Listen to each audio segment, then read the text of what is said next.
Okay, so hey guys, long time no talk, and this is going to be an update video of what's been happening and where I am now and whatnot. So first off, it's sad to say, but I'm actually not in Japan anymore. I'm actually back in Canada, and I finished my schooling in Japan for the 6 months. Second of all, I actually got accepted to the university that I wanted to go to here, so I decided to accept that offer, and now I'm actually in the town where my university is, which involved moving again on my own. And you know, just life is still going. I'm studying a new interesting degree, which I'm really excited about. It took a while to find something that piqued my interest, but I think I have one now and I'm really happy about it. Okay, well, I actually had a couple questions from one of you beautiful peoples, and they had asked me if I could do a video about like my experiences and like what it was like and how hard it was and stuff. So I'm going to kind of make this into an update slash like my experiences and how it was. So I already finished my update of where I am and what I'm doing now. My experiences when I was in Japan. Okay, if you guys already know, I went to Japan from October until the end of March. So that's 6 months. And within those 6 months, I obviously learned Japanese at the Akamonkai Japanese language school. And I was one of those people who had no knowledge of hiragana or katakana or any kanji at all, so everything was new to me and it was very hard for me. I've never been good at studying. I've never was able to get things right off the bat. I always had to push myself to I had to remember myself to always remember this, and this, and that's why when you saw my room, I had the hiragana and katakana up on my wall, and those what do you call them? Those card things, these things, and that was for me to always wake up and like go over that like 10 times every day. And as I progressed to slowly remember everything, and because like in class you always have to read like the instructions of what you have to do and stuff, and like I slowly was able to remember like the hiragana and the katakana and what it means and like what it would translate to English. But then that's when I slowly realized it was better for me not to translate it into English. It was better if I just read it in Japanese, because that's how I was able to like memorize it better and know what the words really mean and how it makes sense in the sentences and stuff like that. But we also had like those workbooks where they gave us like these books that had like the words in Japanese, and then we had to translate it into your home, like your mother tongue. So mine was Japanese to English, obviously. And so when I did those, like I would write them all down and everything, and then I just like cover the English side up completely and just try to memorize only the Japanese side, because that's what I was there for. I'm trying to learn Japanese, not English. So that happened, and my first 3 months was like from the beginners of beginners, like you know nothing at all. I actually failed that class. I failed the final test that allowed you to move into like the next class, because like the first month when I was there, you learn like chapter 1 to 8, but within those 8 chapters, like you learn a whole lot, and that was so overwhelming for me, especially from like not knowing anything. So like for those first 8 chapters, I knew nothing. I couldn't process anything at all, and so I failed Woo! Sorry.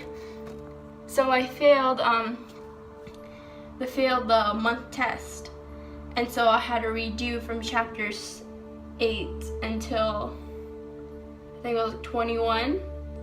But then I didn't do well on that test either, the test that was in December. So in January, I had to redo everything. I had learned the hiragana, katakana all over again. And then I actually passed that test, that month test, in January. And that made me go up into a higher level. And because that I failed both of the tests previously, I was able to actually understand and comprehend, and like I kept on reviewing that part, and so it had helped me when I had moved on. And I am quite happy about it. I know I don't know very well Japanese. Well, okay, no. I know Japanese to a degree, of course, but it's all basic Japanese. It's not like how my friend Senna and Andy, they both went to the same school as I did, and they had, in one go, they were able to go past all those levels and beyond that. But Andy was also there for like 10 months, whereas Senna was there for 3 months, but she had already previous knowledge when she went to Japan, so she already knew that.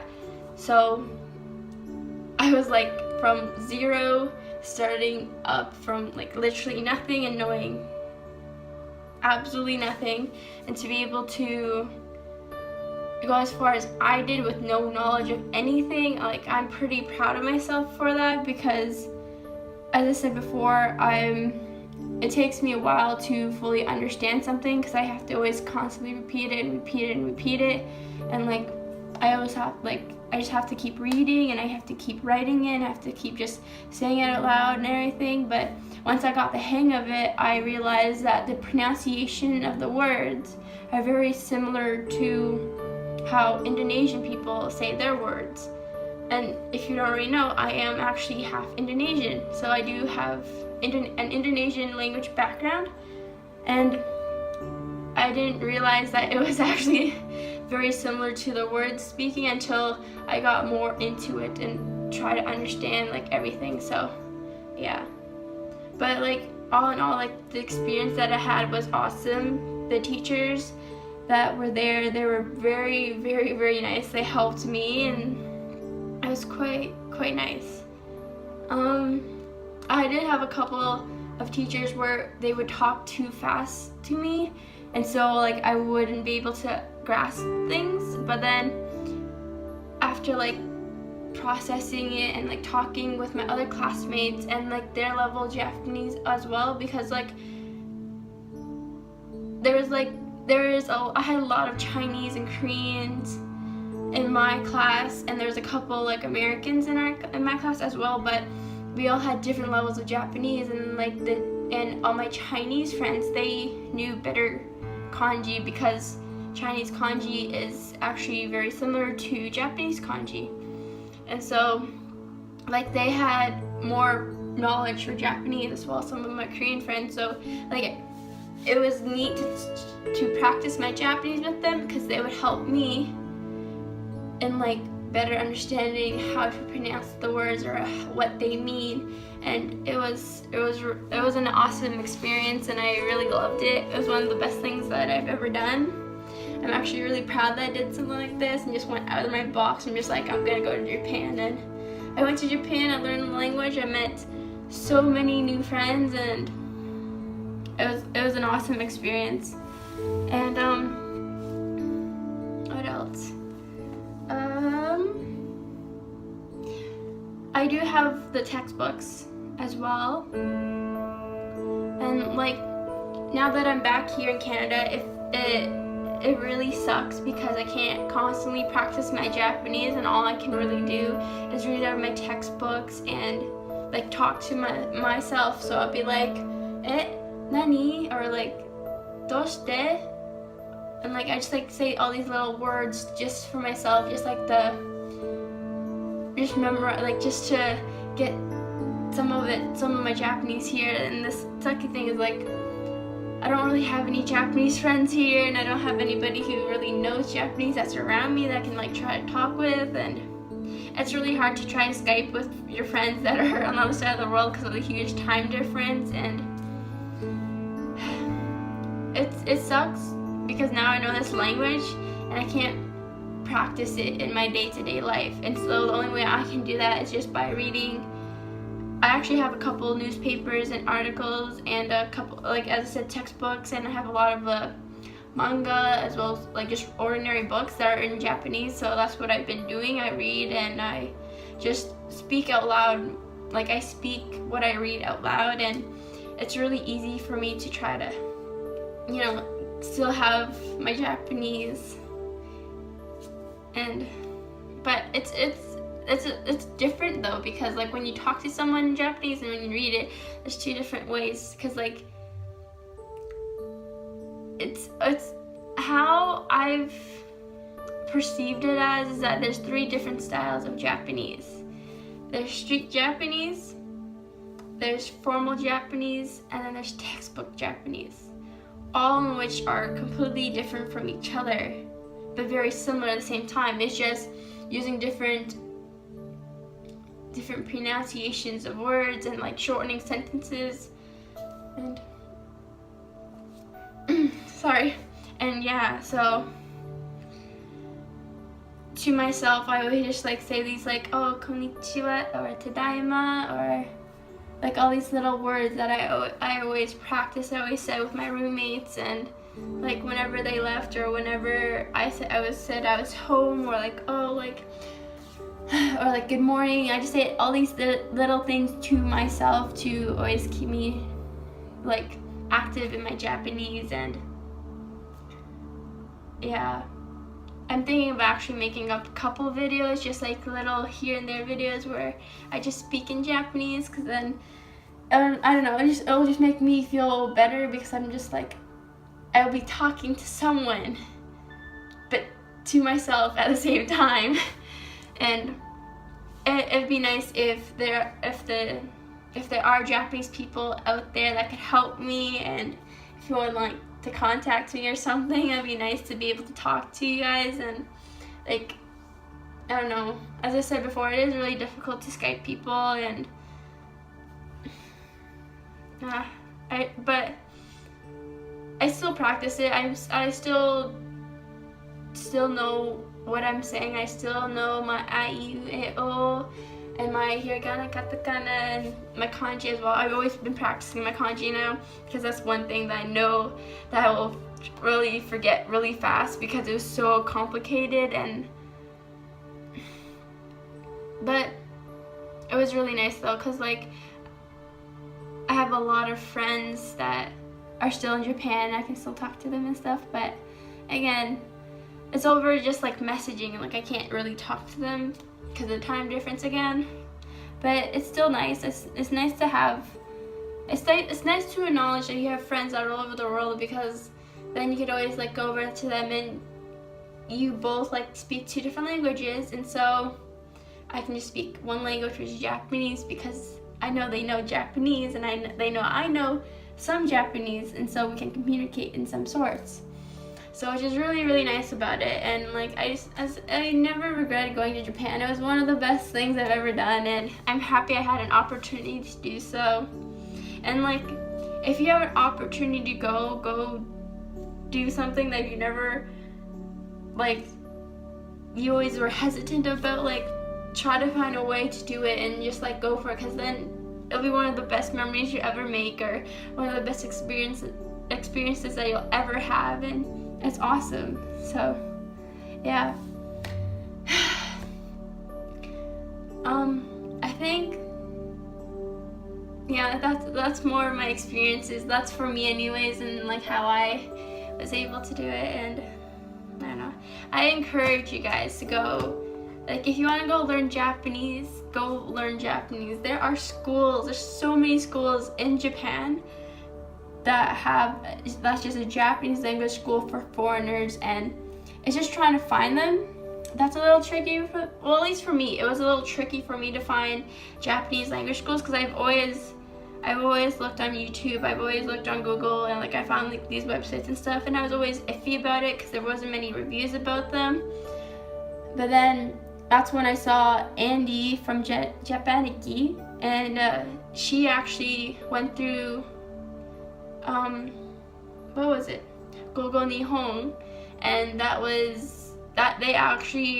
they're like a brand new type of I don't know, like company, but it's not they're a type of company that helps you start up to learn Japanese. So like I was very cautious. I talked to them like 6 months before I even like set anything down and everything. I was questioning everything. Like I was like, how do you do this? How do you do this? Or like, what are the possible choices for me to go? And like yada yada yada. And they helped, like they answered my questions and everything. They even Skype called me, and it was such an awesome experience through them, and they helped me a lot. And so if you guys do want to ever learn Japanese, or can't find a school that you can't find a school to learn Japanese, I recommend going to Gogo Nihon. They're associated with a lot of Japanese language schools, and they just gave me the best experience I've ever had. And they always have like these like international get-together parties and stuff, so like introduce you to like the other schools and to other people that actually go here, and it's quite an awesome experience. And yeah, I'm sorry if this video is like a little here there and I'm just like a little shaky in my voice. I really truly missed Japan. It was one of the best experiences that I've ever had, and it was such a very fond memory that I have now. And I know in the future that I will definitely be going back to Japan. I don't know when, but I know I will be going there soon. And yeah, but like guys, just follow your dreams and try to, like, the thing is, like I always say, follow your dreams and try to find a way to do so, because like that's what I did. This is like, I've been looking for schools for, well, before I went to Japan, I was looking for schools for at least 2 years. And then I found the Gogo Nihon. I actually found that a couple times over and over again, and I was just like, is it a good website to follow? Like, cause it's still brand new, right? So like they didn't have a lot of reviews about the place or anything, and like it was a good choice that I went there.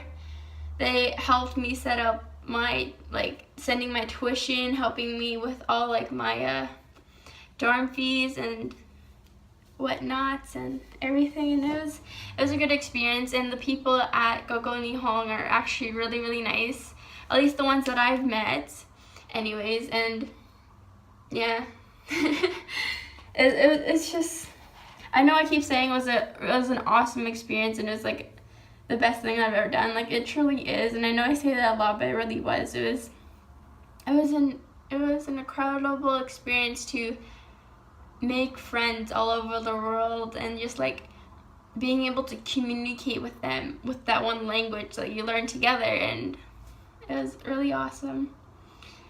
But yeah, so I guess this is it for my like update / experience of what I've did and what I've done when I was in Japan. I'll probably do more of an in-depth school review,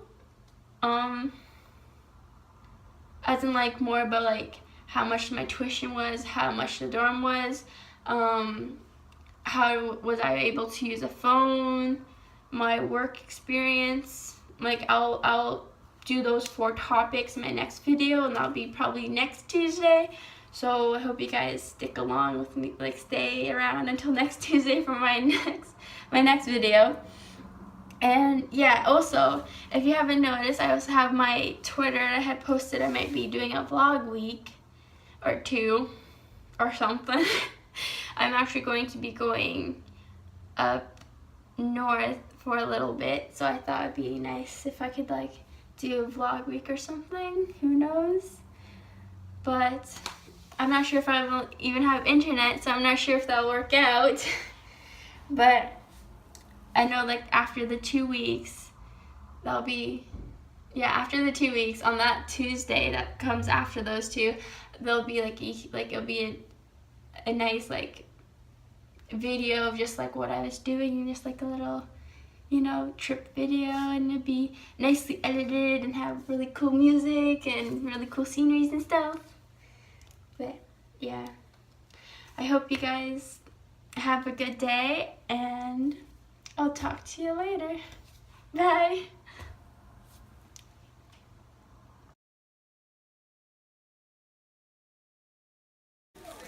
There you go. Oh, beautiful. Aren't you a pretty girl? For once in my life. It's my Cinderella story, just minus the prince.